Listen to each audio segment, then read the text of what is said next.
आप सभी जानते हैं कि दिवाली का त्योहार बहुत अच्छे से मनाया जाता है। आज जानते हैं इसके पीछे की क्या कथा।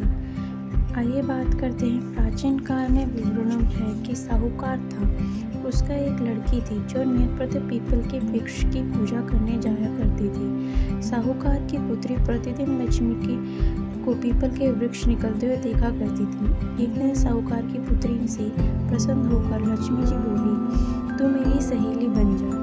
इस साहूकार की पुत्री ने लक्ष्मी जी से कहा, पहले तो मैं अपने माता पिता से आज्ञा ले लूंगी, फिर आपकी बात स्वीकार कर लूंगी। साहूकार की पुत्री ने जब अपने माता पिता को सारी बात बताई, प्रसन्न होकर बोले, वह तो लक्ष्मी जी हैं, ये तो हमारा सौभाग्य है।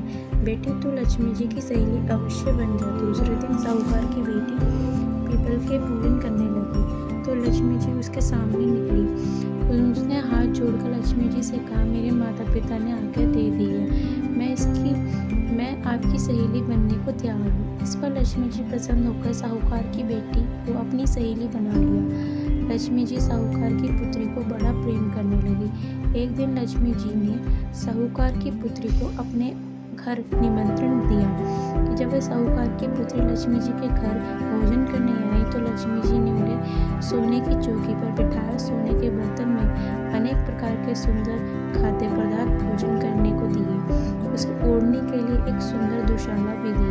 भोजन करके दुशाला ओढ़कर जब साहूकार की बेटी अपने घर जाने लगी तो प्रेम से उसका हाथ पकड़कर लक्ष्मी जी बोली, कल मैं तुम्हारे यहाँ भोजन करने आऊंगी। साहूकार की बेटी ने आदर सहित लक्ष्मी जी से कहा, आप अवश्य आइए, यह हमारा सौभाग्य है। कहकर वह अपने घर चली गई।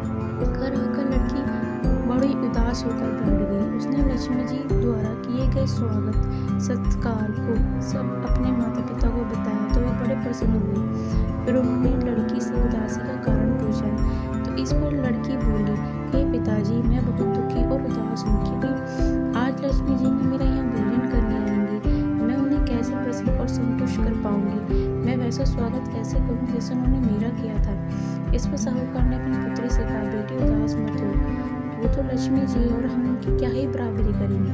देवी देवता तो श्रद्धा और प्रेम की भूखे होते हैं। अपने से जो भूखा सूखा स्वागत कर सत्कार बन सकेगा हम वो करेंगे।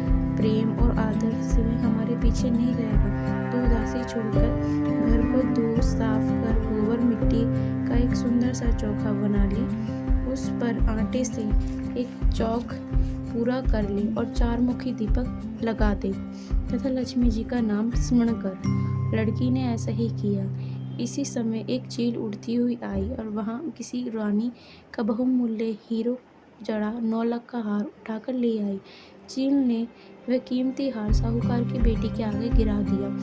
हार को देखकर साहूकार की पुत्री प्रसन्न हो उठी। उसने एक सोने की चौकी और सोने के बर्तनों को भी प्रबंध कर लिया। फिर हार को एक थाल में दुशाला से ओढ़कर रख दिया कि उसकी समय गणेश जी और लक्ष्मी जी उसके घर आ गए। साहूकार की बेटी ने लक्ष्मी जी और गणेश जी का बड़ा ही प्रेम और आदर से स्वागत संस्कार किया। उनसे सोने की चौकी पर बिठाया तथा लक्ष्मी जी सोने की चौकी पर बैठने से आनाकानी करने लगी। वह बोली, मैं इस पर नहीं बैठूंगी, इस पर तो राजा रानी बैठते हैं। इस पर साहूकार की पुत्री ने लक्ष्मी जी को बड़े ही आदर व प्रेम से मनाया।